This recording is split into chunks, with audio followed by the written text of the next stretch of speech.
को सुनाने जा रहे हैं शिव महापुराण का अंतिम भाग।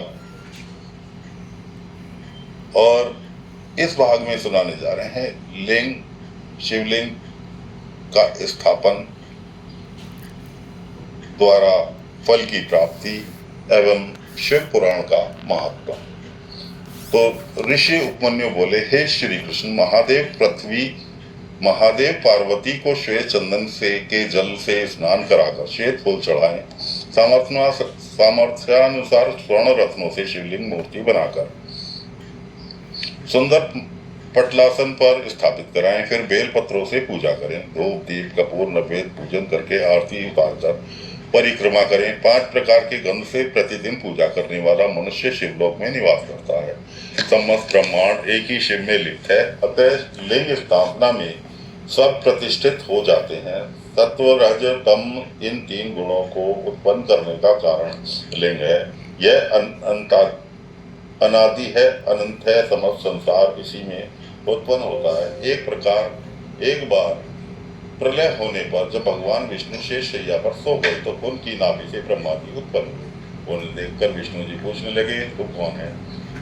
इसी बात पर उनमें आपस में विवाद पड़ गया। वे दोनों आपस में अपने आप को एक दूसरे से बड़ा समझने लगे। उनके अभिमान को नष्ट करने के लिए वहां से अस्त्र और अग्नि ज्वालाओं से प्रकाशित एक दिव्य लिंग प्रकट हुआ। उस लिंग को देखकर ब्रह्मा और विष्णु दोनों आश्चर्य में पड़ गए। वे दोनों ऊपर नीचे घूमने लगे, परंतु उनके 1000 वर्ष में भी उस लिंग के आदि और अंत का पता नहीं चला। इस पर दोनों उस लिंग को आत्मा समझकर प्रणाम किया और अपने विवाद को शांत कर दिया।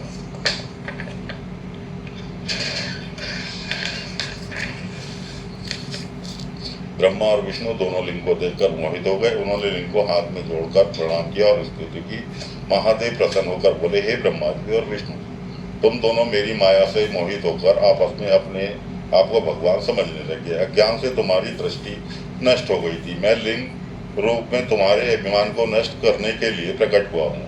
यह मेरी लीला है। अब तुम दोनों अपने अपने कार्य में संलग्न हो जाओ। यह सुनकर ब्रह्मा जी और विष्णु जी ने उन्हें प्रणाम किया तथा शिवलिंग को वहाँ से अदृश्य हो गया। उपमन्यु बोले, हे श्री कृष्ण, अब मैं आपको शिवलिंग की प्रतिष्ठा के विषय में बताना चाहता हूँ।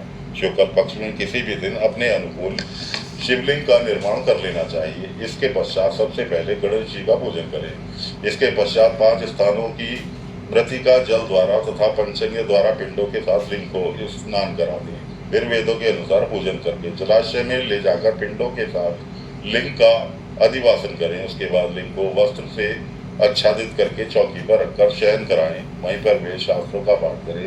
जय जय का नाद करते हुए पंचकला का न्यास करें। इसके बाद देवी के साथ त्रिनेत्र भगवान की पूजा करें। इस प्रकार विधि पूर्वक प्रतिष्ठा करें तथा इसी क्रम में नित्य पूजा करनी चाहिए। ऋषि उपमन्यु बोले, हे श्री कृष्ण, अब मैं अत्यंत दुर्लभ योग के विषय में बताऊंगा। इसके द्वारा सभी विषयों का निर्वहन होकर अंतःकरण की शुद्धि हो जाती है। शरीर के अंत स्थित वायु को प्राण कहते हैं। उसकी गति के अवरोध को प्राणायाम कहते हैं। यही प्राणायाम सभी दोषों को दूर कर देता है। शरीर को भी यह रक्षा करता है। जब प्राणवायु पर जय होती है तब इसके लक्षण दृष्टिगोचर होते हैं। प्राणायाम से सभी लोगों का नाश होता है। हम हमेशा शिव का ध्यान करना ही उत्तम है। इसके समुच्चय प्राप्त होता है। श्री सूत जी बोले, हे मुनियों, इस प्रकार महर्षि उपमन्यु ने श्री कृष्ण जी को ज्ञान योग समझाया और ज्ञान योग का वायुदेव ने ऋषियों को सुनाया। ऋषियों को ने प्रसन्न होकर वायुदेव को कई बार हाथ जोड़कर प्रणाम किया। उसके पश्चात प्रातः काल सब